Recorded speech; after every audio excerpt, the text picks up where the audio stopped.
Bueno, pues vamos a comenzar esta segunda sesión de la mañana presentando al siguiente interviniente, Roberto Blanco Valdés, de la Universidad de Santiago de Compostela. Yo personalmente no conocía al autor, pero en realidad sí que lo conocía.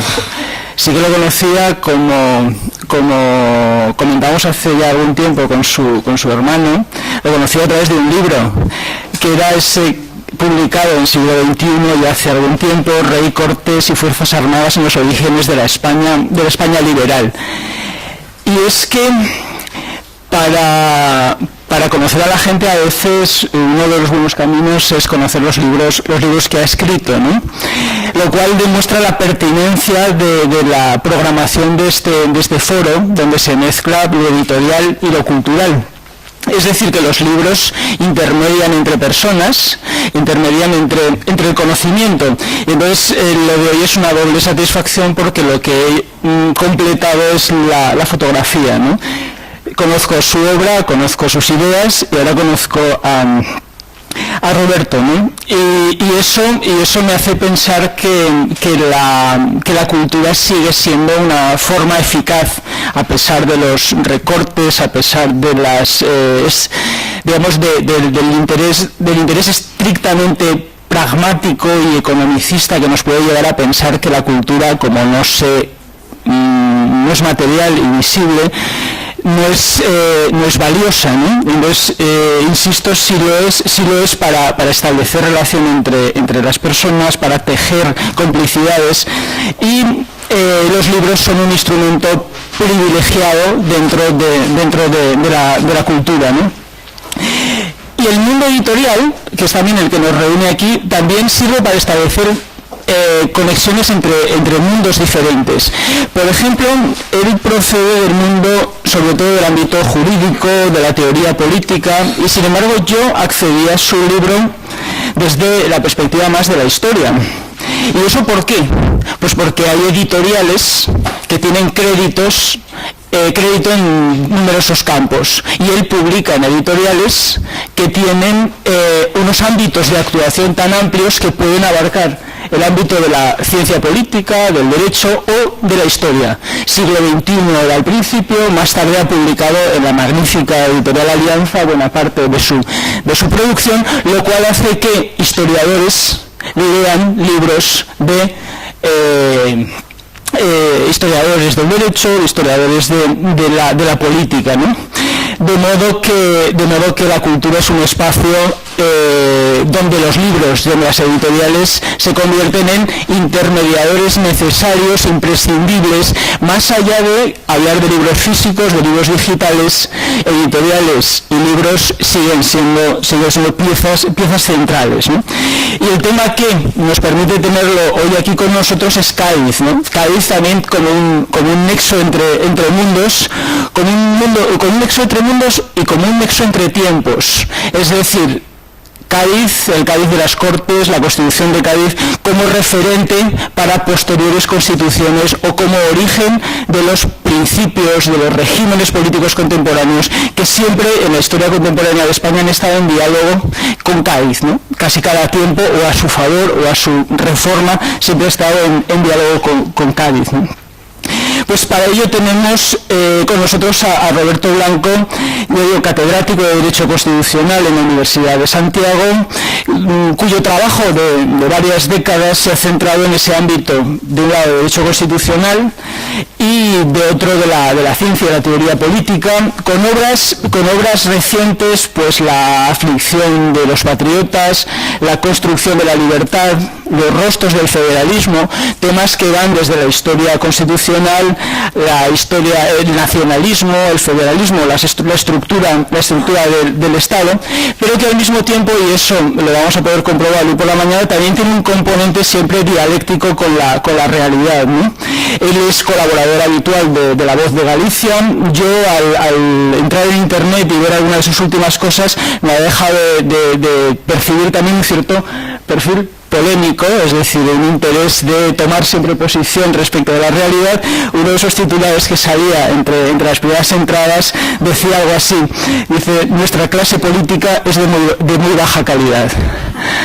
Lo cual quiere decir que como uno se muerde la lengua a la hora de decir lo que piensa, y eso es un poco lo que creo que le hemos pedido, que piense desde hoy la Constitución de Cádiz, y como seguramente estaban deseando oírle a él, pues ya le cedo la palabra. Muchísimas gracias. Muy bien, esperemos que al morderse uno la lengua no se envenene, porque es uno de los riesgos graves de morderse la lengua, ¿no? Bien, yo quiero antes que nada agradecer a la Unión de Editoriales Universitarias Españolas, y en su nombre a Francisco Beltrán, presidente de la Unión de Editores Universitarios Españoles. Quiero agradecer también a Ana Bocanegra, directora del Servicio de Publicaciones de la Universidad de Cádiz, la invitación para estar hoy aquí. La verdad es que yo suelo viajar solo casi a todos los sitios, y la verdad es que en esta ocasión el viaje ha sido especialmente grato porque hemos venido en escuadrilla, una escuadrilla de 4, junto con el director de publicaciones de la Universidad de Santiago, que lleva los mismos apellidos por la simple razón de que es mi hermano. Ha viajado con nosotros, o hemos viajado, mejor dicho, nosotros, porque la expedición la ha comandado el profesor Villares, el honorable presidente del Consejo de la Cultura Galega, historiador magnífico, y miembro en su día de mi tesis doctoral, del tribunal de mi tesis doctoral, a quien yo no debo más que gratitud. Y ha viajado con nosotros la magnífica americanista Pilar Cajiao, y por tanto hemos viajado en cuadrilla, y esto es mucho más grato, ¿no? La verdad es que yo estaba en Cádiz en esta misma mesa y en esta misma silla hace muy poco tiempo, hace aproximadamente 1 mes y medio o 2 meses, en la asociación, en el Congreso de la Asociación de Constitucionalistas de España, hablando de la Constitución de Cádiz, y llevamos desde hace 2 o 3 meses una especie de apostolado gaditano por distintos lugares. Hemos estado juntos en Berlín hace no mucho, invitados por el Instituto Cervantes, en Las Palmas la semana pasada. En fin, es muy agradable y la verdad es que es muy grato, ¿no? Yo agradezco mucho además a la ciudad de Cádiz que haya tomado un testigo que no ha tomado nadie. Da la sensación de que el centenario de la Constitución de Cádiz es un centenario gaditano, y es algo realmente incomprensible. No me hubiera imaginado yo a los norteamericanos celebrando solo en Filadelfia el bicentenario de la Constitución de la Unión Americana. Pero en fin, la historia es la que es, no toca hablar de esto, y por tanto bien está que se celebre en Cádiz, porque si no se celebrase en Cádiz me temo que no se celebraría en parte alguna. Mi idea es hablar de la Constitución de Cádiz para exponer 4 ideas fundamentales, o 4 tesis fundamentales. La primera es el extraordinario cambio que supuso Cádiz en el horizonte de la época, un cambio que afecta a la política, a la sociedad, pero que afecta también al lenguaje. Cádiz inventa un mundo que luego fracasa y que luego se recupera, en fin. Por tanto, he de hablar en primer lugar del porqué de ese cambio, qué es lo que cambia. En segundo lugar, me quiero referir a ese cambio en el lenguaje. En tercer lugar, a cómo ese cambio en el lenguaje va a necesitar de una movilización de recursos extraordinarios que van desde, ahora ya no hay estos aparatos donde uno pone la cosa y sale reflejado en una pantalla, desde barajas de cartas, constitucionales, me he traído una que tengo en casa desde hace muchos años, hasta catecismos, pasando por lo que centraba un poco mi atención, que es la libertad de imprenta, a la que ha dedicado una conferencia brillante el profesor Boza hace un rato. Y para hacer luego una reflexión final, si tengo tiempo, porque no querría hablar más allá de 40 minutos, no más allá de ese tiempo, para hacer una reflexión final sobre lo que significa Cádiz en la historia constitucional de España, ¿no? En el año 1835, y cambio de escenario geográfico y político, en el año 1835 viajó a Estados Unidos, a la Unión Americana, Alexis de Tocqueville, acompañado por un compañero y amigo suyo, Gustave de Beaumont, con la intención de estudiar el sistema penitenciario de los Estados Unidos. La intención era estudiar el sistema de cárceles tipo panóptico que se habían hecho allí a imitación o siguiendo las ideas ilustradas de Jeremy Bentham, un tipo de cárceles que permitían dar una mayor libertad a los reclusos. Pero ese viaje de Alexis de Tocqueville acabó dando lugar a una de las obras, yo me atrevería a decir que la obra más importante del pensamiento político que se publica en Europa en la primera mitad del siglo XIX. Probablemente exagero, porque quizá en esa primera mitad del siglo XIX hay que incluir la obra de Constant, las obras de Benjamin Constant, sobre todo su curso de política constitucional, el curso de política constitucional de Constant, ¿no? Y su magnífica conferencia sobre la libertad de los antiguos en comparación con la libertad de los modernos. Tocqueville viaja a Estados Unidos y en realidad acaba escribiendo un libro que se llama La democracia en Amérique, de la democracia en Amérique, la democracia en América, que es un libro fascinante, ¿no? Y en ese fascinante libro Tocqueville hace referencia al contraste que existe entre la revolución en Europa y en Estados Unidos, ¿no? Para que ustedes se sitúen, en Francia se acababa de aprobar la Constitución de 1830, por tanto era la monarquía de Julio, la monarquía liberal de Julio, se había superado ya el régimen de la Restauración presidido por la Constitución del 14, pero Tocqueville reflexiona y compara los dos escenarios y dice algo que siempre me ha parecido de una inteligencia y de una sagacidad extraordinaria, ¿no? Dice lo siguiente Tocqueville: en ningún sitio, creo que la frase es prácticamente textual porque la he repetido tantas veces que creo que poder citarla de memoria sin equivocarme, en ningún sitio como en Estados Unidos, o quizá dice en América, porque en realidad el término Estados Unidos es un término que se emplea un poco después, en ningún sitio como en América se ha podido observar la influencia ejercida por el punto de partida sobre el porvenir de los estados. Lo que quiere decir Tocqueville es que en realidad en América se ha podido ver cómo una sociedad se construye desde la nada, desde cero. Es cierto, nunca se construyen desde cero las sociedades, como es obvio, pero los americanos pueden construir su régimen constitucional sin tener que hacer frente al muro de dificultades que dará lugar a un campo de destrozos al que tendrán que hacer frente los liberales en Europa. No hay que olvidar que en Europa no se estabiliza el régimen constitucional como valor, diríamos, esencial hasta los años 30. Los españoles no estabilizamos nuestro régimen constitucional hasta el año 35, 36, 37. Estatutos Reales del 34, la Constitución del 37 es la primera después de la reforma de Cádiz. Los franceses después del 30 con la monarquía de Julio, más tarde los italianos, lo habían hecho ya los escandinavos, pero la evolución escandinava, Noruega, Suecia, Holanda, Bélgica en el 31 con la independencia es un poco diferente, ¿no? Por tanto, en Europa el proceso es un proceso largo, un proceso dificultoso, un proceso complicado que básicamente tendrá como objetivo derruir el antiguo régimen y construir sobre esas ruinas un nuevo régimen. Los norteamericanos lo tienen más fácil y por eso los norteamericanos pueden tomar algunas decisiones racionales que los europeos no podemos tomar, por ejemplo la decisión de hacer que el poder ejecutivo sea elegido. Es lo lógico desde la perspectiva democrática que el poder ejecutivo sea elegido al igual que el poder legislativo. Nosotros tuvimos que hacer algo mucho más complicado, que esto dominará la dinámica política europea durante todo el siglo XIX, prácticamente hasta el periodo de entreguerras, ya en el siglo XX, que es convertir a los monarcas constitucionales, a los monarcas absolutos en monarcas constitucionales. Por tanto, señalo el contraste con Estados Unidos por una razón fundamental, porque el contraste con Estados Unidos sirve para poner de relieve la dificultad extraordinaria del cambio en Europa. Tan extraordinaria que en realidad la revolución en Cádiz fue posible, la revolución política, es decir, lo que Cádiz tiene de revolución política, que es esto, el texto de 1812, aquello de Carlos Marx de en Cádiz ideas sin acción, en el resto de España acción sin ideas, ¿no?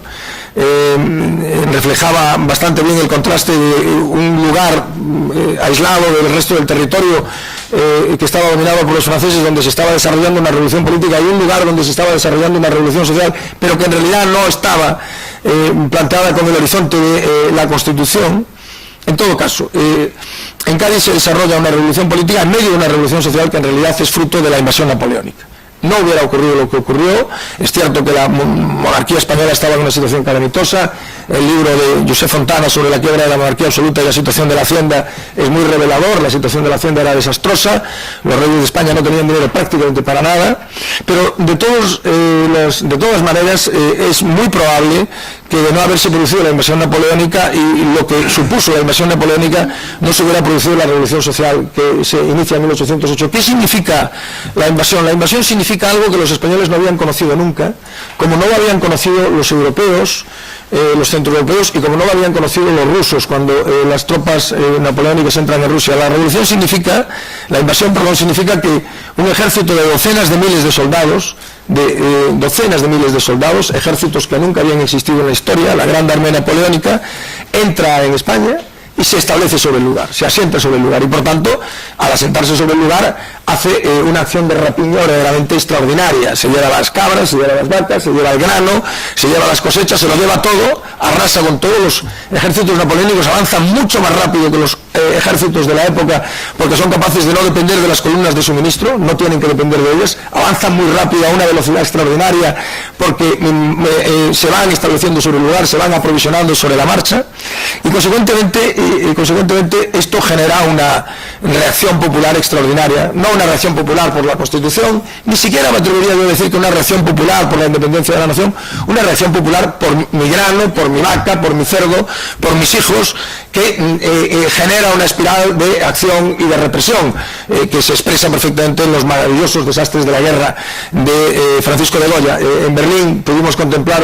en el Instituto Cervantes una exposición en donde los desastres de la guerra de Goya, los grabados de Goya, estaban montados al lado de fotos de guerras que se han desarrollado a lo largo del siglo XX en Europa, desde la guerra de los Balcanes hasta la Segunda Guerra Mundial, y realmente la exposición era de una belleza extraordinaria. Por lo tanto, es la invasión napoleónica la que produce dos efectos fundamentales que me interesa destacar. Por un lado, el hundimiento del antiguo régimen, el hundimiento de las instituciones del antiguo régimen, que se caen como un castillo de naipes, como estamos entre personas de una cierta edad. Cuando uno utiliza entre los alumnos la metáfora del castillo de naipes, se queda sorprendido porque los alumnos no saben de qué les está hablando uno, no saben de qué les está, es decir, que ellos no conocen más naipes que los que juegan en los ordenadores, y los ordenadores, los castillos de naipes no se caen, ¿no?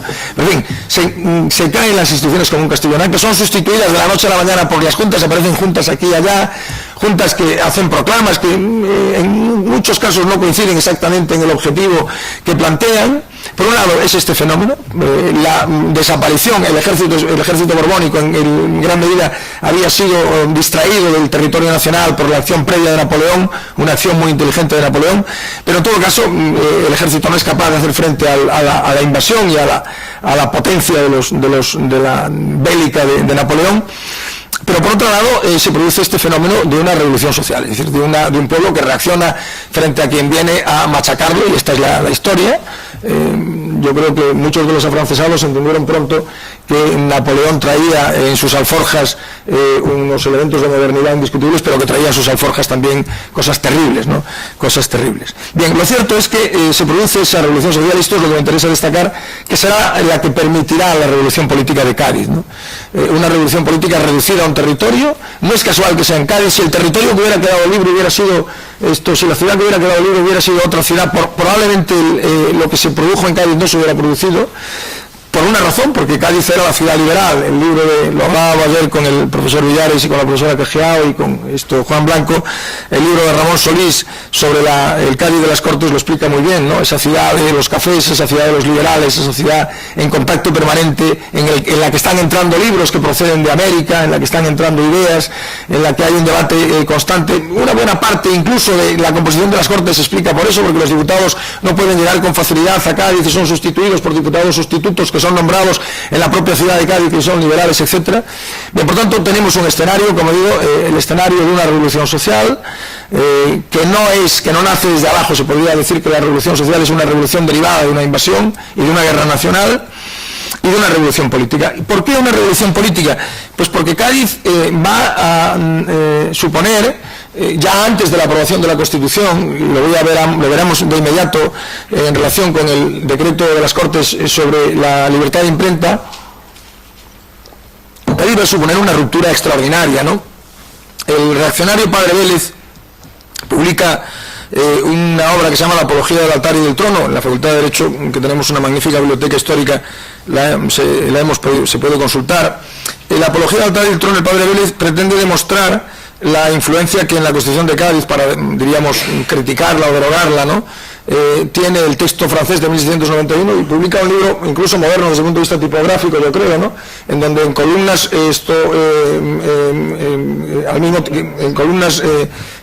que figuran en la misma página, paralelas, se van comparando los artículos del texto del 12 y del texto del 91, y efectivamente hay una gran similitud en muchos aspectos, ¿no? El texto de Cádiz es un texto que cambia radicalmente el escenario en el que viven los españoles, absoluta y totalmente el escenario en el que viven los españoles. Me fijaré solo en 4 o 5 aspectos que me parecen esenciales. El primero, sin duda alguna, es la afirmación del principio de la soberanía nacional.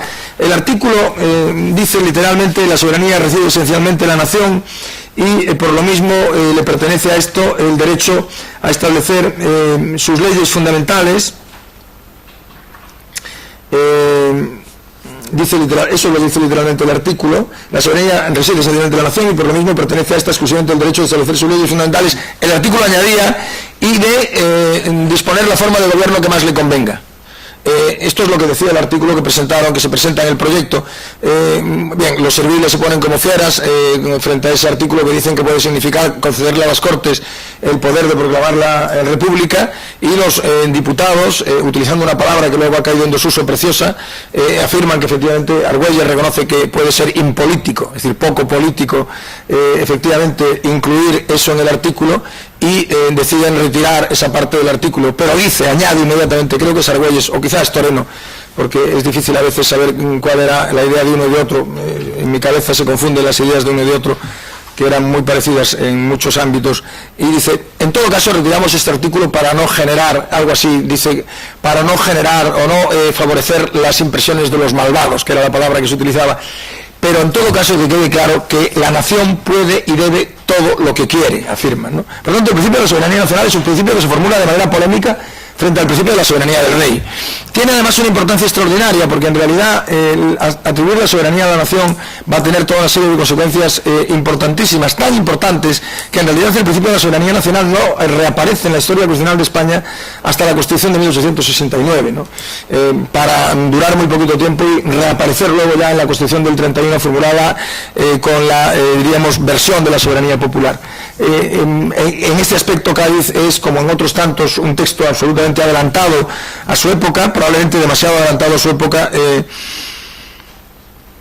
lo cual explica en gran medida quizá también su escasa vigencia y su incapacidad la incapacidad de los liberales para establecerlo, ¿no? Para asentarlo y convertirlo en el texto vigente en España durante la primera mitad del siglo XIX. Frente al principio de concentración del poder de la monarquía, se establece el de división de poderes. Fíjense, me interesa destacarlo, en realidad la monarquía nunca tuvo un poder, la monarquía absoluta nunca llegó a concentrar los poderes tal y como nos imaginamos a veces que podía haberlos concentrado cuando hablamos de monarquía absoluta. En realidad las monarquías absolutas tenían una capacidad de, unas más que otras, como es perfectamente obvio, la española relativamente poca, en la época, teniendo en cuenta que su hacienda estaba muy dañada y por tanto su capacidad de mantener tropas y de imponer con tropas sus órdenes era muy relativa. Pero en todo caso las monarquías absolutas tuvieron que pactar y permanentemente negociar con los estamentos, incluso en los momentos de mayor evolución de la monarquía. Lawrence Stone, el profesor de la Universidad de Oxford, ha explicado en ese libro precioso, La crisis de la aristocracia, cómo primero los monarcas Tudor y luego los Estuardo pudieron poco a poco ir estableciendo el dominio de la corona sobre el territorio inglés en un proceso lento que dio lugar a profundos cambios fiscales, militares, a profundos cambios jurisdiccionales, etcétera, ¿no? Los monarcas absolutos tienen una capacidad de imponer su voluntad relativamente limitada, la tienen desde luego limitada territorialmente. En una buena parte de España las tropas del rey no están, y por tanto donde no hay tropas del rey los reyes no tienen capacidad de intervenir, pero es que además hay muchos territorios de realengo, territorios de señorío, territorios pertenecientes a la Iglesia, y ahí no tiene capacidad jurisdiccional, tiene una capacidad fiscal limitada o no la tiene, etcétera, ¿no? Por lo tanto, frente a ese principio, en todo caso, que permite al rey coger a alguien, meterlo en la cárcel sin juicio previo, sin ningún tipo de garantía, etcétera, se afirma el principio de la división de los poderes, que es un principio nerval, un principio básico y fundamental del constitucionalismo. Le digo siempre a mis alumnos que se fijen en un aspecto en el que muy probablemente ustedes han caído con toda seguridad, pero ellos, como son más jóvenes, no. En realidad, la arquitectura del Estado constitucional es una arquitectura que se formula a finales del siglo XVIII, principios del siglo XIX, los norteamericanos primero y luego los europeos. Inglaterra es otra cosa distinta, ¿no? Inglaterra va por libre y aunque una buena parte de lo que luego ocurre en Estados Unidos y de lo que ocurre en Europa tiene sus orígenes intelectuales en Inglaterra, Inglaterra es desde el punto de vista constitucional una excepción peculiar, y no es muy útil recurrir al caso de Inglaterra para explicar algunos de los grandes conceptos del constitucionalismo occidental. Decía que el principio de la división de poderes pasa a ser un principio fundamental, y es curioso porque en realidad el mundo en el que se formula no tiene nada que ver con el mundo actual, nada que ver, ni desde el punto de vista tecnológico, ni desde el punto de vista político, ni desde el punto de vista social, desde ningún punto de vista. El mundo en el que los americanos aprueban su texto constitucional es un mundo que no tiene nada que ver con el nuestro, prácticamente nada, salvo quizá en que la naturaleza humana sigue siendo relativamente parecida como era entonces. Yo me atrevería a decir que bastante parecida en lo bueno y en lo malo.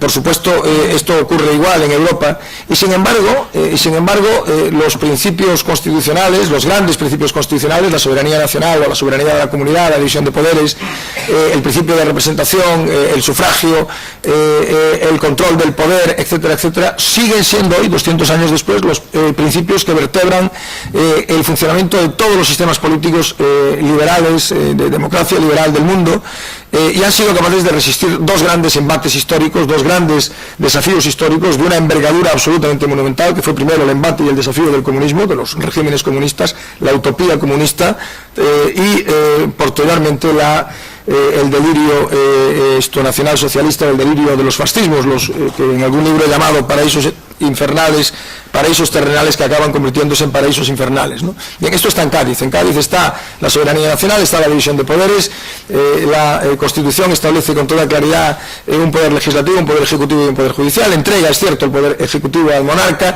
pero en todo caso, y esta es una de las novedades fundamentales de la Constitución, teníamos oportunidad de verlo en este seminario en Alemania, en Berlín, en todo caso, la Constitución probablemente es aquí donde es más avanzada en relación con su época. La Constitución establece una ordenación de los poderes entre el rey y el parlamento que se podría describir con el título de la famosa obra de Shakespeare, mucho ruido y pocas nueces, porque en realidad el rey parece muy importante, pero el rey está privado de todos los poderes políticos que van a permitir a los reyes constitucionales durante el siglo XIX controlar el proceso político. El rey no tiene más que un veto suspensivo, es un veto muy poco relevante, es un veto que le permite retrasar el procedimiento de aprobación de la ley, pero no impedir en ningún caso que las leyes puedan aprobarse.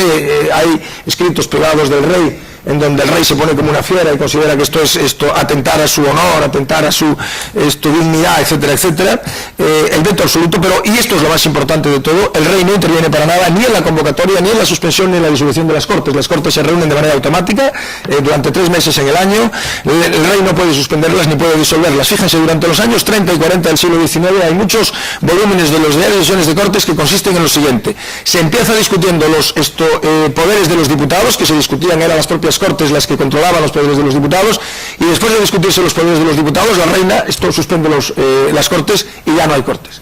Por tanto, el fenómeno es un fenómeno extraordinario. El rey no puede ni convocar, ni disolver, ni suspender. Mucho tiempo después, no mucho tiempo después, 20 años después, Tocqueville explicará en el curso de política constitucional qué importancia tiene esto, diciendo que en realidad si el rey no puede disolver las Cortes, la facultad de nombrar a los ministros acabará perdiéndola el rey, acabará teniéndola el Parlamento. Si el rey no puede disolver, no las Cortes, obviamente Tocqueville Constant habla del Parlamento. Si el rey no puede disolver el Parlamento, en realidad perderá muy pronto la facultad de cesar y la facultad de designar, y automáticamente el Parlamento acabará atribuyéndose la facultad de cesar y la facultad de nombrar, que es lo que ocurre exactamente a medida que las monarquías constitucionales se van parlamentarizando, como demuestra perfectamente el caso inglés, sobre todo después de la reforma electoral del año 1832, de manera muy especial, ¿no? Por tanto, el rey es un rey limitado. Carlos Marx cuenta en los artículos sobre España publicados en los años 50 que la gran obsesión de los diputados de Cádiz era limitar los poderes del rey. Y esto no es casualidad, no es que los diputados de Cádiz tuvieran una inquina especial al rey, no, los diputados de Cádiz sabían sencillamente lo que sabían los diputados franceses, porque habían tenido la oportunidad de comprobarlo, y hoy lo sabemos todos, analizando la correspondencia de María Antonieta con su hermano, el emperador de Austria. ¿Qué sabemos? Pues sabemos perfectamente que los reyes, que Luis XVI en Francia y Fernando VII en España empiezan a conspirar contra el régimen constitucional desde el día mismo que se aprueba la Constitución, incluso desde antes de aprobarse la Constitución. Por eso Fernando VII en el decreto de 4 de mayo del 14 dice algo, dice aquella cosa tan impresionante de que se quiten de en medio, que se quedan derogados, queda derogada esta Constitución y todos los decretos que se han aprobado se declaran de nulo valor ni efecto, y para que esto desaparezcan y se quiten de en medio del tiempo como si jamás hubiera existido. En realidad lo que pretende el rey no es derogarlos, sino quitarlos de la historia, sacarlos como si jamás hubieran pasado, ¿no? La Constitución configura un entramado de poderes en donde el rey queda claramente limitado. Es la única Constitución de nuestra historia, la única Constitución de nuestra historia que contiene un artículo específico destinado a limitar los poderes del rey. El rey no puede hacer esto, no puede contraer matrimonio sin permiso de las Cortes, no puede mover las tropas sin permiso de las Cortes, no puede viajar al extranjero sin permiso de las Cortes, no puede hacer ni esto, hasta 20 y tantas cosas no puede hacer el rey. No hay ninguna constitución. En realidad el texto del 12, junto con el francés del 91, porque el del 93 no llegó a aplicarse y era otra cosa, estaba ya en plena locura jacobina, y el portugués del 22, que es el más abierto de todos ellos, el portugués de 1822, son 3 textos constitucionales excepcionales en la historia constitucional de Europa, porque avanzan un largo trecho que no se recuperará en realidad hasta el último tercio del siglo XIX. Por tanto, la idea de la división de poderes, favorable, muy favorable al Parlamento en contraposición con el rey. Cuando se está discutiendo el artículo, se me ha ido la idea y no quiero dejar de mencionarla, cuando se está discutiendo el artículo de la convocatoria automática de Cortes, interviene el conde de Toreno y dice: este es el artículo más importante de todos los artículos de la Constitución. Dice: si no aprobamos este artículo, todo lo demás es falso, engañarse a la nación y procurarse su ruina y el final de la libertad. Es decir, el artículo clave es el artículo que garantiza que las Cortes van a estar presentes y por tanto para ello es absolutamente indispensable quitarle al rey la facultad de convocarlas, suspenderlas y disolverlas. Un tercer elemento de novedad, que es un elemento de novedad absolutamente extraordinario. Antes el profesor González hablaba constantemente del privilegio, el privilegio de impresión, el privilegio de... Son los derechos fundamentales. En realidad yo tendría que decir los derechos más que derechos fundamentales, porque el concepto de derechos fundamentales es un concepto posterior en el tiempo, y por supuesto el concepto de derechos humanos también. Los derechos, la propia idea de derecho frente a la idea de privilegio, ¿no? Ya no es solo que la Constitución proclame, y menciono algunos, la libertad civil y la propiedad, el derecho de sufragio, la legalidad penal y el habeas corpus, la igualdad ante la ley, la tutela judicial efectiva, la prohibición de la confiscación de bienes o la libertad de imprenta, a la que me referiré de inmediato, sino que la Constitución afirma una idea que es nueva, que es la idea de los derechos. Es decir, la idea de que hay una situación que pertenece a todos sin diferencias. Cuando el artículo del decreto de imprenta establece que se puede, la supresión de la censura previa, dice: todos los cuerpos y personas particulares, dice: todos los cuerpos y personas particulares, de cualquier condición y estado que sean, tienen libertad de escribir. Todos los cuerpos y personas particulares, todos es la clave. Todos es que no hay distinción. Todos no es que sean los nobles o los plebeyos, todos no es que sean los eclesiásticos, todos no son los, todos son todos. Y esta idea es nueva, la idea de todos, la idea de que los derechos son de todos. En realidad no son de todos, es cierto. En realidad los franceses lo expresan muy bien en la Declaración de 1789, donde dicen: Declaración de Derechos del Hombre y del Ciudadano. Hay derechos del hombre, derechos que son del hombre, los que son de todos, diríamos, y los que son del ciudadano, los derechos de votar, los derechos de participar en los asuntos públicos, etcétera, ¿no? Pero en estos momentos la idea de todos, la idea de que hay un derecho que pertenece a todos sin distinción alguna, es una idea absolutamente revolucionaria, que no existía. El propio término derecho como tal término es un término nuevo, ¿no? Que no existe, que había, la palabra derecho se utilizaba, como es perfectamente obvio, la traducción de la palabra ius romana se utilizaba, pero tenía un significado radicalmente distinto al que le van a dar los liberales, como es totalmente distinto también la organización territorial que se establece en Cádiz, la organización territorial de provincias y los pueblos, la organización de los ayuntamientos, ese libro precioso de Concepción de Castro sobre Cádiz, la Revolución Liberal y los municipios españoles, la división provincial que se hará después en el año 35 por Javier, o 30 y tantos, por 35 creo, por Javier de Burgos, ¿no? Se crean los jefes políticos. Los jefes políticos no son más que los prefectos franceses, ¿no? Son los prefectos franceses traducidos en España, jefes políticos que estarán controlados por unas diputaciones provinciales. Hay un debate hoy en España, lo digo entre paréntesis, sobre las diputaciones provinciales. Yo soy firme partidario de su supresión, porque en realidad las diputaciones provinciales tienen un origen que tiene poco que ver con lo que hoy son las diputaciones provinciales, aunque es cierto que el debate no se puede plantear en estrictos términos históricos, ¿no? Están aquí los diputados de Cádiz como diríamos, poco ágiles, probablemente porque no podían estarlo más, ¿no? Pero en fin, poco ágiles en entender que cuando discuten la organización provincial, la organización de las provincias y los pueblos, en entender el fenómeno de América, ¿no? En entender que conservar el imperio americano hubiera exigido una voluntad de conservarla, una intervención de Mejía Lequerica, preciosa, literalmente preciosa, en donde dice América no será de vuesa majestad, dirigiéndose a las Cortes, a la que se dirigían siempre como vuesa majestad, el taquígrafo anotaba v.m. ¿no? América no será de vuesa majestad si vuesa majestad no hace todos los esfuerzos para conseguir mantener sus posesiones americanas. Media un inmenso océano, dice Lequerica, y añade, ¿y quién saltará a ese lago?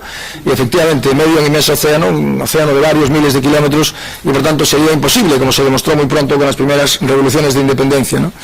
Bien, un nuevo elemento será la duplicidad de cuerpos nacionales, que un buen amigo del profesor Villares, un buen amigo mío, el profesor Sisinio Pérez Garzón, estudió en un libro precioso, Milicia Nacional y Revolución Burguesa. Las Cortes crean unas tropas de continuo servicio, que se llama así, el ejército, unas tropas de continuo servicio, pero crean al tiempo unas milicias. Es cierto que en la Constitución no queda clara la idea de si esas milicias van a ser una fuerza sustitutoria del ejército, que al estilo de las antiguas milicias del antiguo régimen, de los antiguos cuerpos que podían ser llamados en el antiguo régimen cuando había algún fenómeno en los pueblos, alguna rebelión, un motín, etcétera. Aunque ya durante el trienio queda perfectamente clara que la idea de la milicia es la idea de la milicia nacional francesa, ¿no? La idea de la Garde Nacional francesa, de crear unas milicias que se contrapongan al ejército nacional, al ejército del rey, aunque el ejército del rey será objeto de un cambio profundo que no se puede hacer en Cádiz porque no hay tiempo, pero que será en el año 1821 con la aprobación de la ley más importante militar que se aprueba en España durante todo el siglo XIX, que es la ley constitutiva del ejército de 1821, es la más importante de las leyes militares del siglo, ¿no?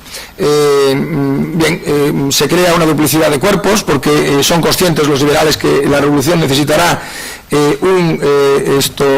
un cuerpo militar que la defienda.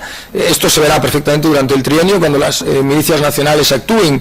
Habrá permanentes problemas para armar a las milicias nacionales, para suministrarles caballos, suministrarles material militar, porque no hay dinero, y como no hay dinero, pues esto es muy complicado, como es perfectamente evidente.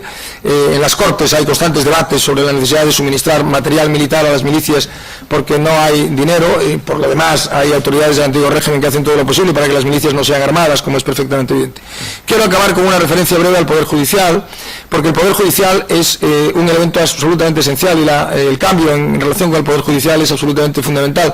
Las Cortes proclaman el principio de la inamovilidad de los jueces, que es la forma de hablar de la independencia de los jueces, y cuando se produce este debate hay una propuesta que se discute durante varios días en las Cortes, que es la propuesta de abrir una depuración en el cuerpo judicial. Todos los jueces eran jueces del antiguo régimen, como es perfectamente obvio, y por tanto de lo que se trata, la propuesta creo que era de Aner, de lo que se trata es de discutir si antes de que la Constitución consagre que los jueces son inamovibles y por tanto no pueden ser relevados de sus puestos, es conveniente depurarlos y echar del Poder Judicial a los jueces que pertenecen al antiguo régimen y que no están identificados con el espíritu liberal. En realidad no hay en nuestros debates, entre otras cosas porque son cortos, son 9 o 10 volúmenes, mientras que los debates constituyentes franceses son unos 30 o 40 volúmenes, ¿no? No hay una expresión de oposición a los jueces como la que se puede encontrar, por ejemplo, en la diatriba de Barrère en las Cortes, en la Asamblea Nacional Francesa en el 92, creo, en el 91-92, cuando habla de los cuervos judiciales refugiados en su madriguera, la consideración que tienen los liberales franceses hacia el Poder Judicial, los revolucionarios franceses al Poder Judicial, es terrible, hasta el punto de que ellos se inventan dos instituciones destinadas justamente a frenar la influencia de los jueces. Por una parte, el referé legislatif, en el supuesto de que haya dudas sobre la interpretación de la ley, quien debe resolver las dudas es el Parlamento, dice Robespierre en un discurso de esos absolutamente impresionantes de Robespierre. ¿Quién tiene esto? ¿Cuántos poderes hay? ¿El poder legislativo, el ejecutivo, el judicial? ¿A quién puede corresponder esta facultad? No puede corresponder al ejecutivo porque es quien ha de ejecutar la ley, no puede corresponder al poder judicial porque es quien ha de aplicar la ley. ¿Quién puede sino interpretar las leyes que el poder legislativo? Bien, ellos crean el referé y crean además en una ley de 1690 la prohibición de que los jueces suspendan la aplicación de las leyes. Bien, creamos un poder judicial independiente. Esto está también en los orígenes de lo que luego serán los poderes judiciales independientes de los estados liberales. Bien, por tanto es un cambio de horizonte absolutamente extraordinario. que indica que, o que implica que, pues implica un cambio en el lenguaje, como es perfectamente obvio. No hay situación alguna que sea posible sin un lenguaje que la designe. Nuestra situación actual sería imposible sin la palabra crisis, pero sería imposible ya sin la palabra ajuste, sin la palabra recorte, sin la palabra rescate. Las palabras designan la realidad, las palabras crean la realidad. Cádiz crea un mundo de palabras que son absolutamente novedosas y que son tan nuevas para mucha gente que los diputados son conscientes desde el primer momento de que han de hacer un gran esfuerzo, un notable esfuerzo por luchar contra los que son enemigos de esas palabras, que designan esas realidades, y por imponer esas palabras. Lo harán de las maneras más variadas, ¿no? Lo harán de las maneras más variadas. Las palabras son, sin duda alguna, la palabra Constitución. A los americanos les sorprendía después de la Revolución el hecho de que cuando tenían discusiones entre ellos, alguien pudiera, para resolver el debate, echar mano del bolsillo y sacar del bolsillo la Constitución. Esto es algo absolutamente nuevo. Claro, uno no se podía sacar del bolsillo la nueva recopilación, que eran como nos acaba de contar el profesor Boza, entonces lo podía sacar de la alforja, si el burro o la mula era potente, ¿no? O de la alforja del caballo. Ni siquiera la novísima recopilación, pese a ser más corta, ¿no? Pero uno se podía sacar del bolsillo la Constitución, sobre todo la Constitución de los Estados Unidos, que es una Constitución brevísima, ¿no? Que se puede, la nuestra, ya llevarla en el bolsillo era un poco más complicado, porque como se publicó en octavo, en esa magnífica edición que luego haría, que ha hecho hace un par de años la Universidad de Cádiz, y por la que le dieron, y felicito aquí a su directora, el premio al mejor libro editado en 2010, me parece que fue, el mejor libro editado en 2010, una edición absolutamente maravillosa de la Constitución de Cádiz. La Constitución de Cádiz era más complicado, era más complicado llevarla en el bolsillo, debía ser un bolsillo grande, pero la Constitución de Estados Unidos sí, ¿no? El concepto de Constitución, es decir, de una norma que regula de una manera sistemática, ordenada y cerrada los principios, esto que hablábamos antes con el profesor Boza, y tenía toda la razón, efectivamente la nueva recopilación, la novísima, son todavía normas acumulativas, ¿no? No son códigos, es decir, no son el fruto de una decisión política de un órgano que elabora un código de normas, no es un código en el sentido en que son las normas que se aprueban con la codificación. La Constitución, por tanto, es un concepto nuevo, ¿no? Esa cosa de un texto donde están los principios fundamentales del gobierno y las relaciones del gobierno con la sociedad. Pero hay muchas más palabras, la palabra pueblo, la palabra ciudadano, la palabra derechos, la palabra nación, la palabra ley como expresión de la voluntad general, no la palabra ley en otro sentido, la palabra o el término división de poderes, soberanía nacional, igualdad, legislativo y ejecutivo, poder legislativo y ejecutivo, es todo un mundo de palabras que designa una nueva realidad, y por tanto ante el que los diputados reaccionan siendo conscientes de que van a tener un fuerte muro de oposición, como efectivamente ocurrió, y esto lo vería muy pronto en el 14, y luego de nuevo tras el 20 en el 23, y luego ya con el cambio constitucional del 37 que arrasaría, quitaría de la Constitución los aspectos más revolucionarios y los aspectos más avanzados, ¿no? ¿Qué hacen los liberales? Pues los liberales hacen de todo, hacen banderas, hacen condecoraciones, ediciones populares de la Constitución, medallas, rotulan las calles, hacen catecismos, prevén en la Constitución, por ejemplo, en sus artículos 366 y 68 lo siguiente, lo tengo por aquí.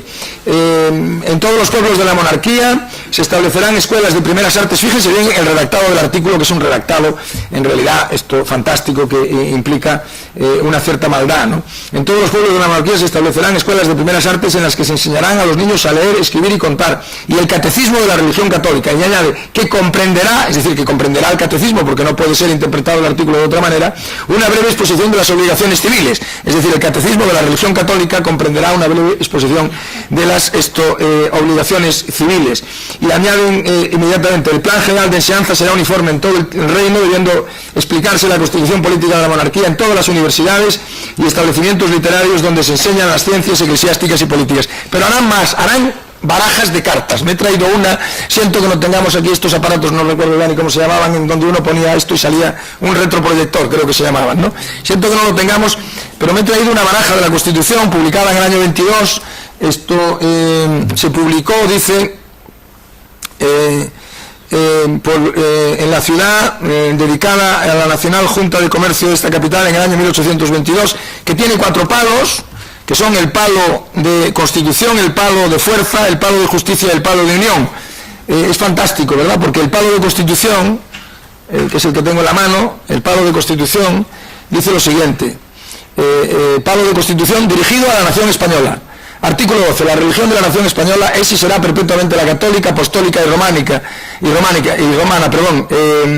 única, verdadera. No añade aquello de que la Constitución, la nación la protege por leyes sabias y justas. El palo de justicia recoge el artículo 171 y dice, dirigido al Poder Ejecutivo. El palo de Constitución, que es fantástico, el artículo 15, la potestad de hacer las leyes reside en las Cortes con el Rey, y luego lo que tenemos es el 4 de Constitución, el 3 de Constitución, el 6 de Constitución, el 6 de Constitución, el 7 de Constitución, y luego los personajes, los caballos, Sota, Caballo y Rey. Pues Sota, Caballo y Rey son Lazi, Quiroga, y un león que pone Constitución de la nación española. En el palo de justicia, los Sota, Caballo y Rey son Velarde, el general Riego. En el palo de unión, la Sota, Caballo y Rey son Porlier y López Baños, el militar López Baños, y en el palo de fuerza son Daoíz y Arco Agüero. Por tanto, estamos en un horizonte en el que se hace todo lo posible, obviamente, por asentar los valores que van entrando, y lo más importante de todo será sin duda el decreto de las Cortes en materia de libertad de imprenta, ¿no? Tengan en cuenta que el contexto, y siempre a salvo de la mejor opinión del profesor Bouza, es que el año 1805 se había aprobado una cédula de Carlos IV que limitaba la libertad de imprenta y la prohibía siempre que se produjeran daños a la religión, las buenas costumbres, la tranquilidad pública y los derechos de los príncipes. En el año 1809 la Junta Central, presidiéndola el conde de Floridablanca, aprueba un reglamento para el uso de la libertad de imprenta, que realmente no llega a aplicarse, las juntas provinciales no llegan a aplicar, y en este contexto es en el contexto en el que se aprueba el decreto 9. El decreto 9 es que es el número 9, es decir, las Cortes se reúnen el 24 de septiembre del 10, y el 10 de noviembre, apenas acababa de reunir las Cortes, aprueban ese decreto. Fíjense que 3 días después de abrirse las Cortes, Argüelles plantea ya el problema y se crea una comisión de 11 miembros, entre los que están algunos diputados liberales muy significativos como Torrero, como Oliveros o Pérez de Castro, y que el 21 de septiembre del 10, es decir, muy poquito tiempo antes de aprobarse el decreto, Quintana publica en El Observador un artículo en donde dice que la libertad de imprenta es algo tan necesario al hombre libre que piensa como andar y respirar al hombre que vive. Hay en el libro de Christopher Hill, Los orígenes intelectuales de la Revolución Inglesa, algunas referencias a la libertad de prensa como una libertad divina, como una libertad absolutamente fundamental, como una libertad básica, sin la cual era imposible el avance de la humanidad. Bien, el decreto, no voy a aburrirles demasiado porque voy a ir acercándome ya al final. El decreto es un decreto prolijo, no muy largo, porque en realidad tiene 20 artículos, pero el decreto es importante por lo que supone de cambio del paradigma, y el cambio de paradigma fundamental es el siguiente, que frente al principio del depósito previo y del control previo de las publicaciones, se establece el principio de la supresión de la censura previa. No hay censura previa. El decreto es un decreto que distingue, y esta es otra de las bases fundamentales, las ideas políticas y las ideas religiosas. Ahora haré una referencia a la cuestión religiosa que me parece relevante. Habla de que la finalidad del decreto es frenar la arbitrariedad de los que gobiernan, pero también ilustrar a la nación en general y ser el único camino para el conocimiento de la verdadera opinión pública, es decir, para que la opinión pública entienda los valores de la Constitución. Bien, y a partir de ahí, ¿qué hace el decreto? El decreto lo que hace es suprimir la censura previa. Todos los cuerpos y personas particulares de cualquier condición y estado que sean tienen libertad de escribir, imprimir y publicar sus ideas políticas sin necesidad de licencia, revisión o aprobación alguna anterior a la publicación, bajo las restricciones y responsabilidades que se expresen en el presente decreto. Bien, es muy importante el principio de supresión de censura previa por una razón, porque durante el siglo XIX en España no estará vigente durante muchas épocas. Durante muchas épocas será necesario el depósito gubernativo previo de las publicaciones, ya no, por supuesto, el control, el nihil obstat eclesiástico, que será necesario prácticamente durante todo el siglo XIX, sino que será necesario incluso el depósito gubernativo previo de las publicaciones. De manera tal que aquí que estamos en una situación de no censura previa, de tal forma que el régimen es un régimen no preventivo, sino un régimen represivo, que es lo característico de un régimen democrático, donde no hay un régimen liberal democrático, de nuestro régimen actual, donde no hay control previo y donde lo que hay es una labor represiva si uno se excede en el uso del derecho. Por tanto, el decreto elimina la censura previa para los escritos políticos, pero no para para los escritos religiosos. Todos los escritos sobre materia de religión quedarán sujetos a la previa censura de los ordinarios eclesiásticos según lo establecido en el Concilio de Trento, nada más ni nada menos. Bien, primera cuestión, esto plantea una duda que se verá durante el 22, durante el trienio liberal, y es la de cómo distinguir escritos políticos y escritos religiosos, cosa que no es nada fácil. La Iglesia tiene una gran tendencia a considerar que muchos textos que son textos políticos son textos que afectan de manera tangencial a la religión y por tanto hay muchas protestas. Alguien que lo ha estudiado y comentaba en Berlín, ¿te acuerdas? Que efectivamente había muchos pleitos planteados por la Iglesia en relación con el ejercicio de esta libertad, protestando contra escritos que en realidad eran escritos no directamente de carácter religioso, pero que tocaban tangencialmente aspectos religiosos. Pero además, y esta es la diferencia fundamental, mientras que en el caso de los escritos políticos se suprime la censura previa, en el caso de los religiosos no. Por lo demás, ¿qué hace la ley? Y para no entretenerles y ir ya hacia el final, ¿qué hace el decreto? En realidad, hablamos de decreto, pero en realidad es una ley porque es una norma del Parlamento. Lo que ocurre es que en esa época las leyes se les llamaba así, se llamaban decretos. Lo que hace el decreto es establecer el principio de que no hay censura previa, fijar la responsabilidad de los impresores, de los editores y de los libreros, permitir que las publicaciones sean anónimas, es decir, que no lleven el nombre ni del editor o, en su caso, del autor, pero que deben llevar siempre el nombre del del impresor, estableciendo un principio de responsabilidad subsidiaria, de manera tal que si no se conociere el nombre del autor o el editor, el impresor responderá. Establecer o crear unas juntas de censura, una Junta Nacional de Censura de 9 miembros, 3 de ellos eclesiásticos y provinciales de 5, 2 de ellos eclesiásticos, que se constituyeron durante el periodo y sobre todo que funcionaron bien durante el trienio, cuya finalidad fundamental será determinar, ordenar en su caso el secuestro de las publicaciones. Es decir, ellos no tienen facultades judiciales, de tal manera que si se secuestra la publicación y hay responsabilidad penal por el delito que fuere, juzgarán los jueces ordinarios, incluso si hay eventualmente la comisión de un delito de injurias, de un delito personal con motivo de escrito, juzgarán los jueces ordinarios, pero las juntas lo que tienen es la potestad para determinar, hay un régimen de recursos además muy detallado para determinar cuándo se puede secuestrar una publicación una vez que ha sido publicada. Fíjense que estamos ante los dos elementos fundamentales que van a configurar durante el siglo XIX la libertad de imprenta: la posibilidad de publicar sin censura previa y la posibilidad de que no se pueda secuestrar por orden gubernativa, sino por orden judicial o por orden de un tribunal de imprenta, ¿no? Durante el siglo XIX la libertad de imprenta se ejercerá en muchos casos en España con censura previa y con posibilidad de secuestro gubernativo sin orden judicial. Es decir, los gobernadores civiles o los jefes políticos, ya inmediatamente los gobernadores civiles secuestran las publicaciones sin que intervengan para nada los jueces. Aquí estamos ante unas juntas de censura elegidas que van a ser las que se encargarán de determinar en su caso si da lugar al secuestro y en su caso a enviar el escrito para que se evacúen las eventuales responsabilidades penales en las que el editor, el autor o el impresor pudieran haber incurrido. Bien, termino ya. Una batería de esfuerzos extraordinario que, como es perfectamente obvio, condujo a un fracaso estrepitoso y a un destrozo monumental. La Constitución se deroga, como todos ustedes saben, en el 14, se restaura por riego. Ayer proponía el profesor Villares que en el año 20 estableciéramos un triángulo entre La Coruña, en Barcelona y Cádiz, las tres ciudades en donde triunfa tras la sublevación, primero de riego en las cabezas de San Juan y luego el periplo con sus soldados que iban menguando a medida que el periplo avanzaba, iban comiéndose la paja de los caballos porque no había ya nada que comer, hasta que se subleva La Coruña y luego Barcelona y triunfa la revolución de 1820.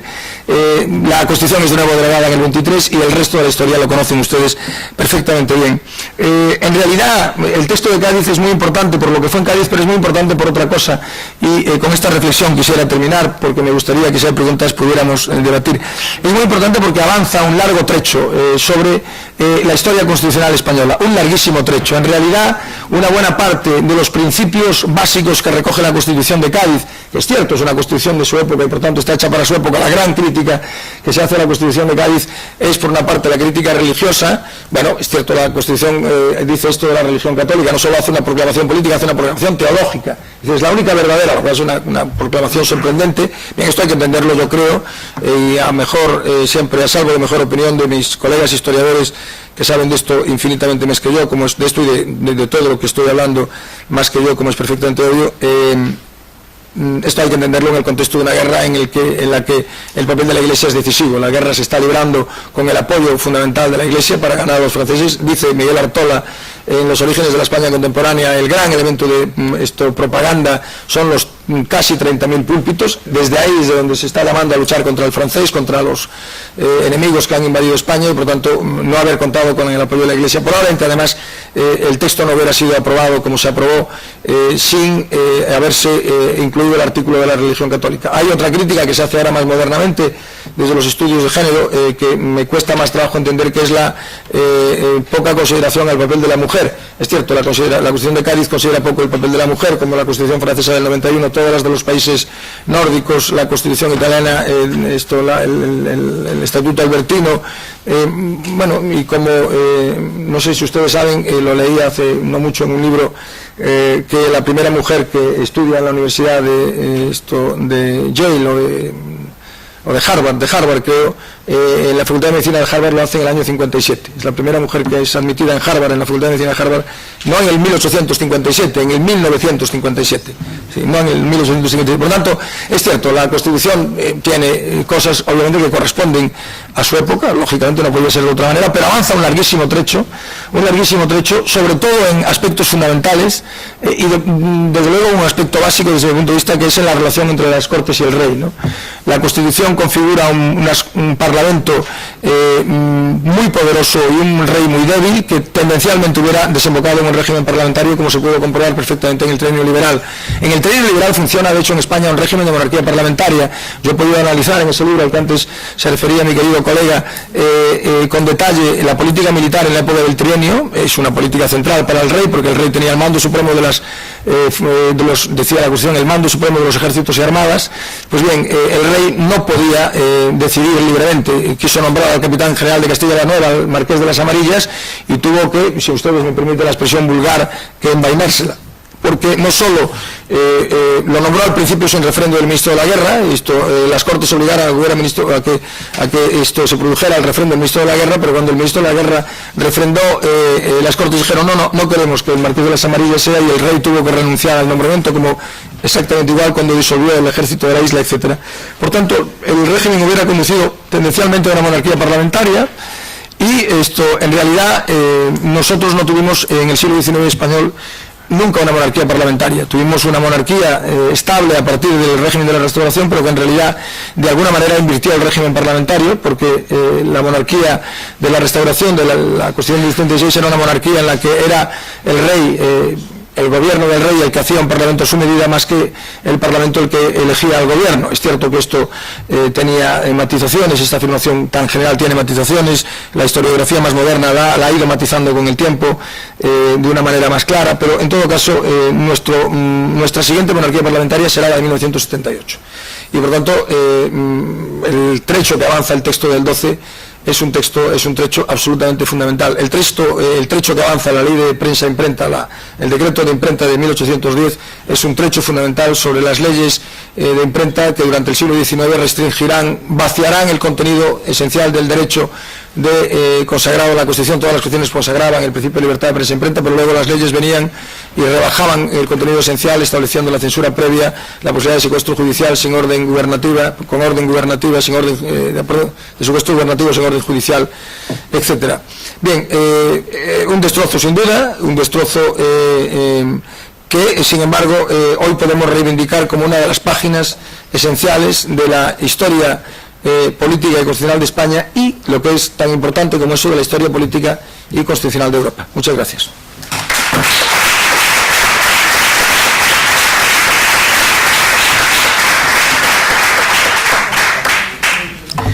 Muchas gracias, Roberto, por tu magnífica intervención.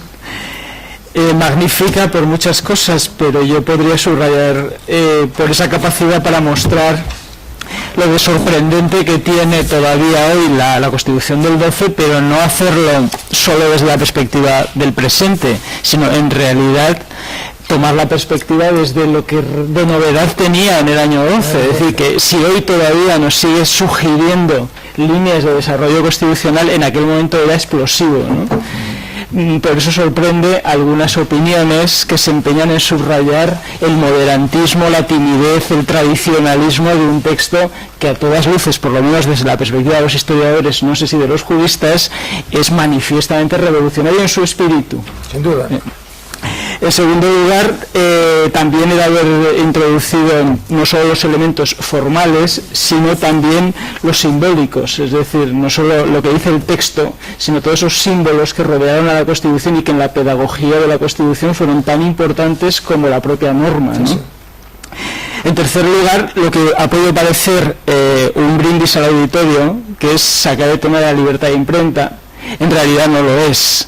La importancia del debate de la libertad de imprenta es apasionante, es uno de los grandes debates que tuvieron lugar en las Cortes y donde se estaban sustanciando cuestiones determinantes del espacio político que se iba a definir a partir de ese momento.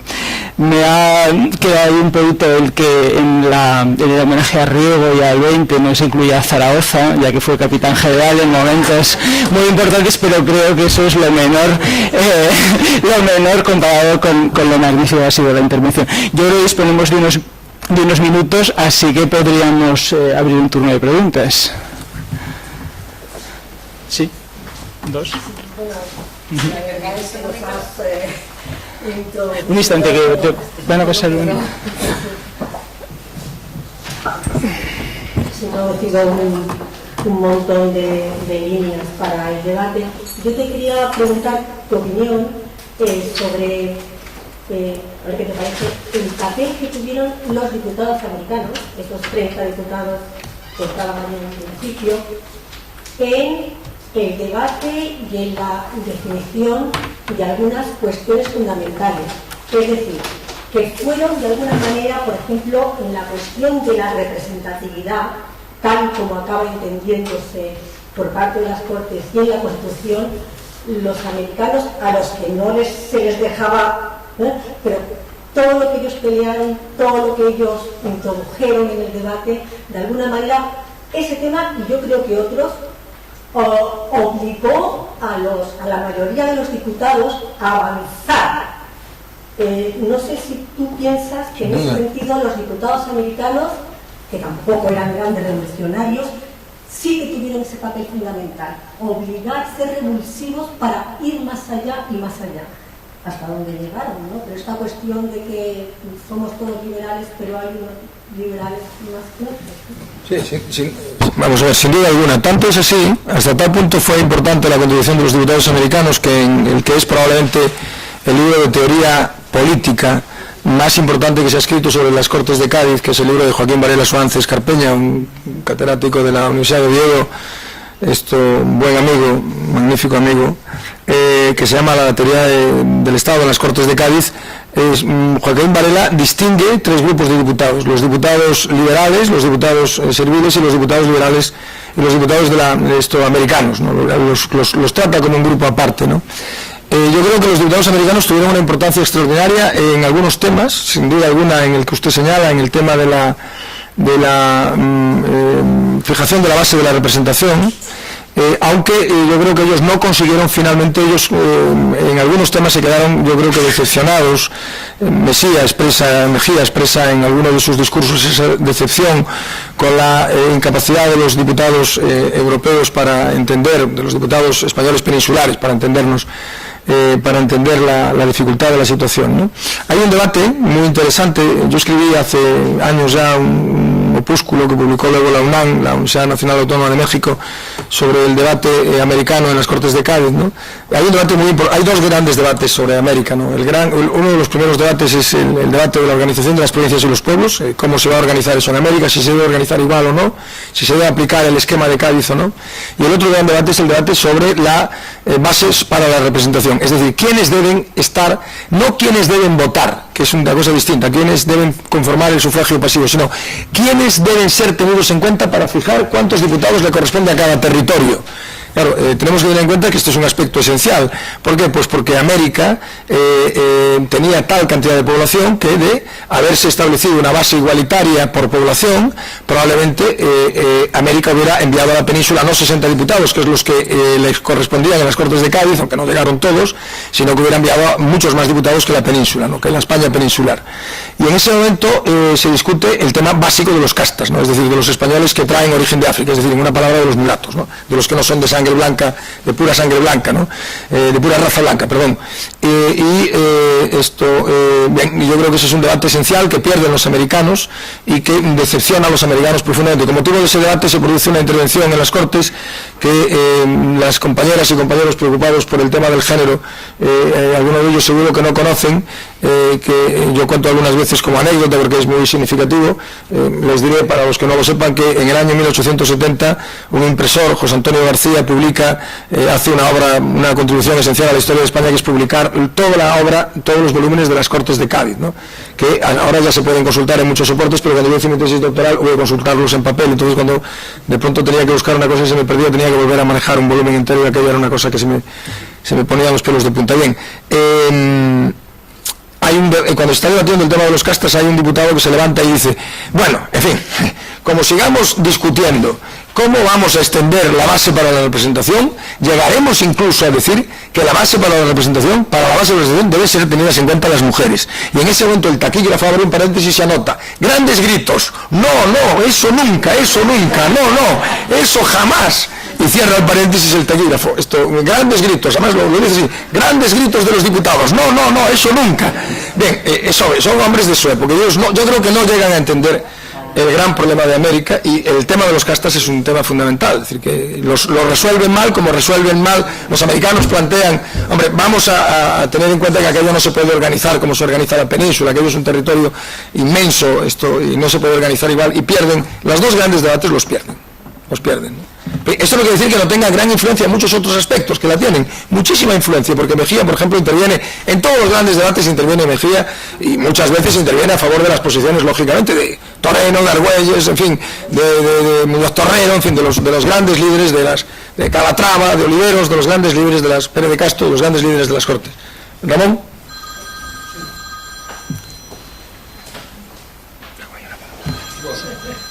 Yo casi debía renunciar, porque hoy iba a terciar sobre este asunto de América y la importancia de la Constitución y las Cortes de Cádiz con el problema americano, dado que estamos en un foro de hispánicos y americanistas. No es una pregunta, es una reflexión. Yo encuentro una contradicción, que tú mismo has señalado muy bien, entre la perfección de estas constituciones nacidas de una convención, no solo la francesa, sino la de Cádiz y la portuguesa, tienen las tres una raíz común, pero si han sido exitosas en el derribo del antiguo régimen, más o menos, en cambio la portuguesa y la española han sido fracasadas en la capacidad para entender el problema de la diversidad americana. Absolutamente. Yo creo que, porque lo mismo pasa en las constituciones del 20 y la constitución del 22 en Portugal, cuando los diputados brasileños dicen aquello, pase o ben, señor Portugal, nos imos embora. Por tanto, ¿qué es lo que explica esa dificultad para entender los diputados peninsulares españoles y los diputados peninsulares portugueses el problema americano?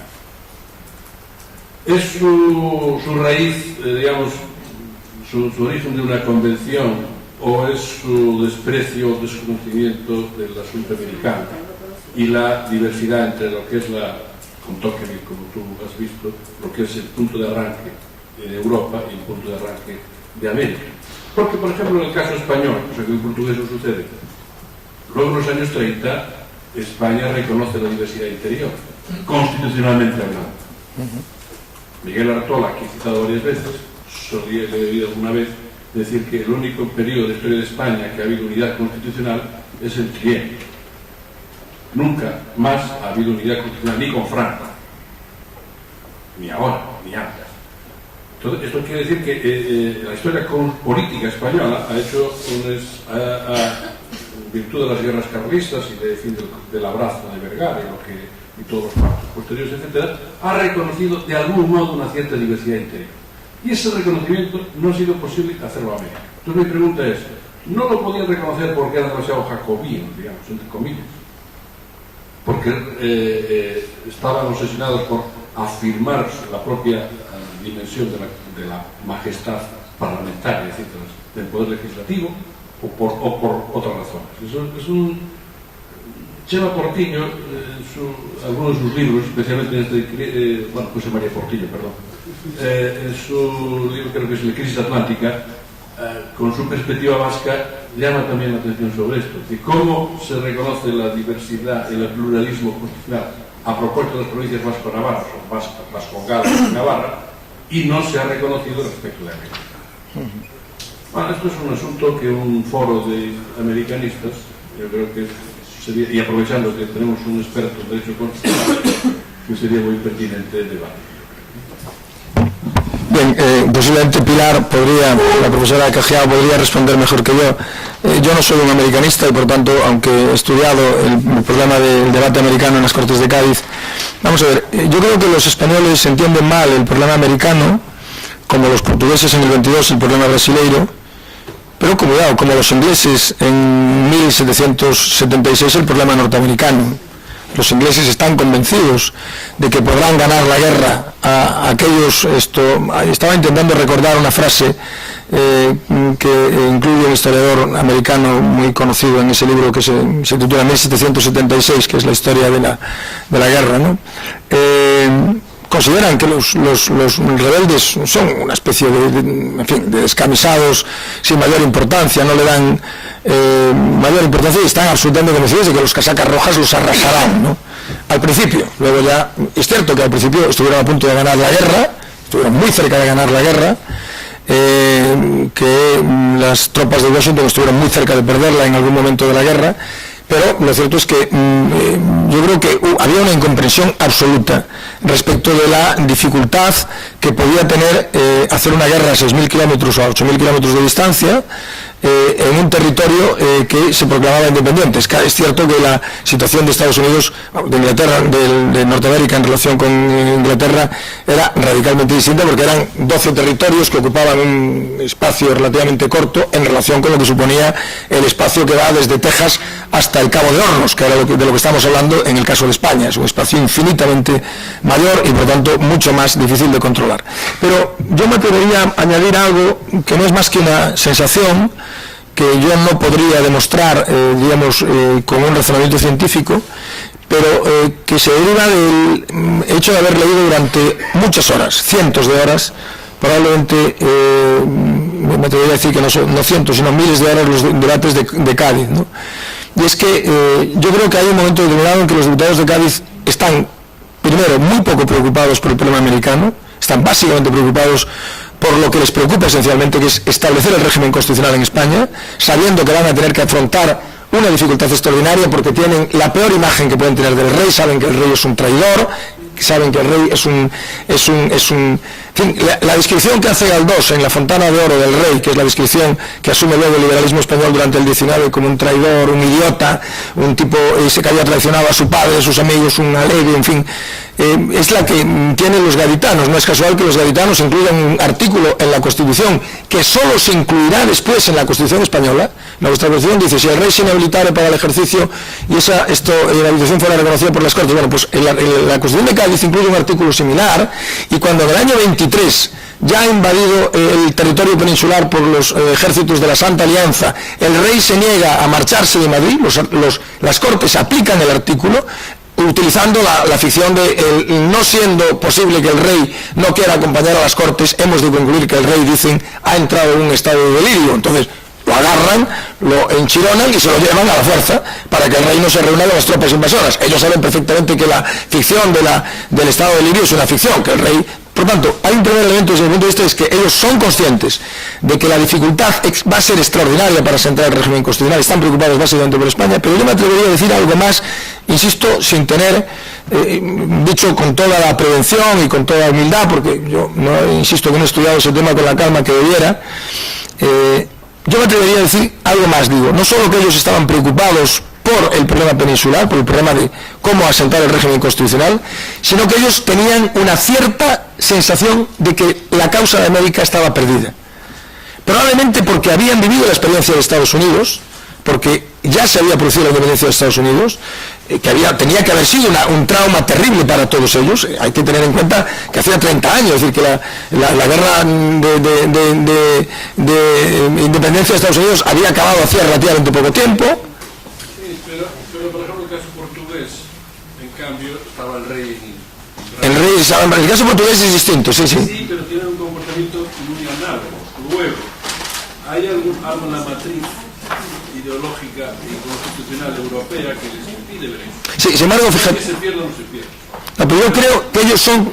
La sensación, cuando tú oyes los discursos y cómo le responden a Mejía, tú tienes la sensación permanentemente de que ellos han dado eso por perdido, es decir, que saben que no hay manera, que España no va a ser capaz de mantener el imperio americano, que eso está, que si el imperio americano se quiere marchar, que si los americanos se quieren independizar, se van a independizar, y España no tiene capacidad, ni recursos, ni económicos, ni militares, para impedir No quieren tenerlo.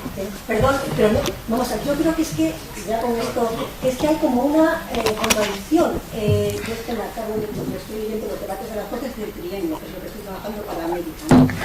Y en Cádiz, en la última etapa de las Cortes, en el 23, están debatiendo los artículos, en sesión de tal, y debaten los artículos sobre el gobierno político y económico de las provincias de ultramar. Sí. O sea, están con todo lo que viene... Se aprueban una instrucción para el gobierno político y económico de las provincias de ultramar.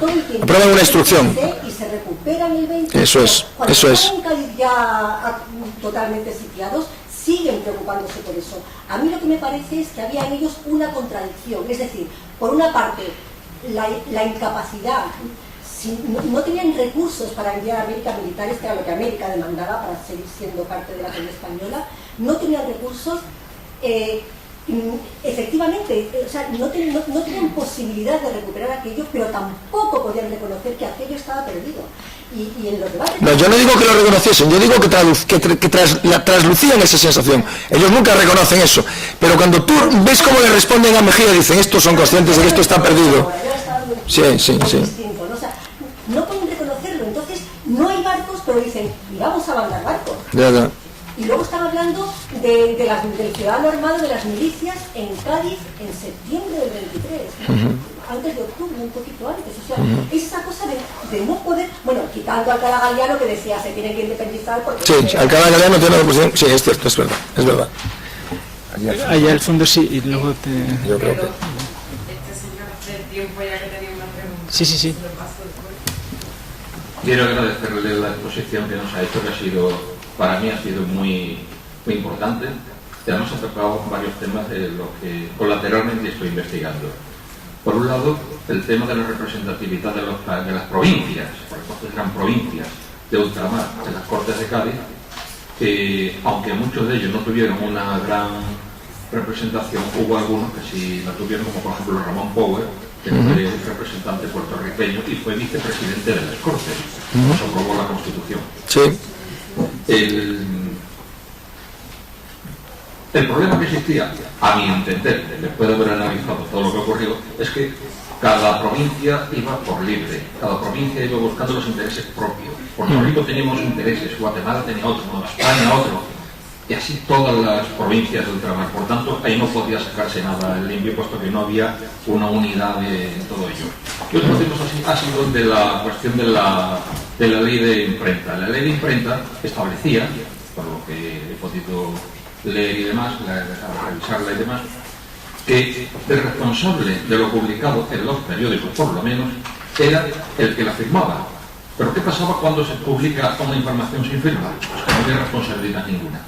Y digo esto porque Ramón Power fue precisamente vilipendiado por un artículo, no se sabe a ciencia cierta de quién, que fue publicado en un periódico de La Habana, porque muchos atribuimos a Salvador Meléndez y Bruna, el gobernador militar de la isla, y él intentó hacer valer la ley de imprenta para luchar contra lo que le había publicado y no pudo hacer nada. Tuvo que contentarse con decir, no se puede hacer nada porque la ley dice que al no estar firmado no se puede actuar contra nadie.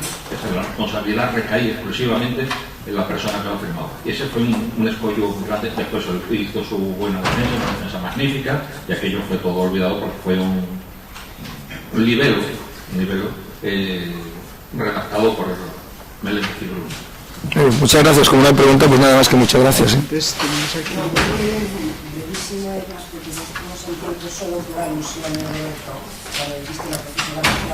Yo estaba comentando con mi colega Ascensión Martínez Viaza que lo que desde luego creemos que hay en las Cortes, en el momento de las Cortes de Cádiz, como durante tantos momentos de la historia de España respecto a América, es un profundo desconocimiento Sí, sin duda.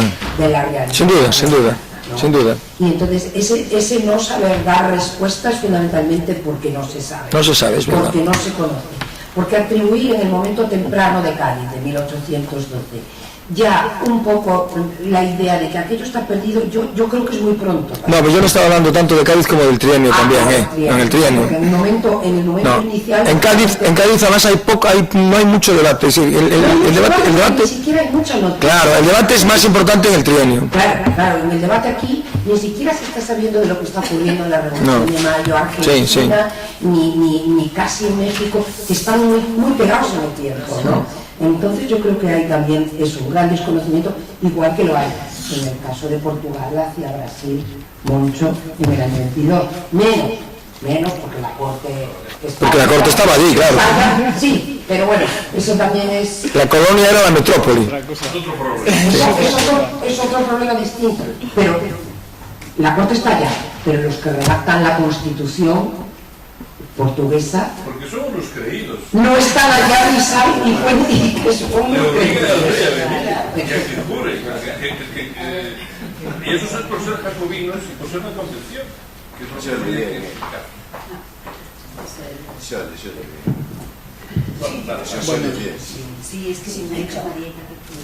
Bueno, pues si no hay más preguntas y siendo que estamos ya por encima del tiempo previsto, pues damos por concluida la sesión agradeciendo las intervenciones, la asistencia y por supuesto a Roberto Blanco su magnífica intervención.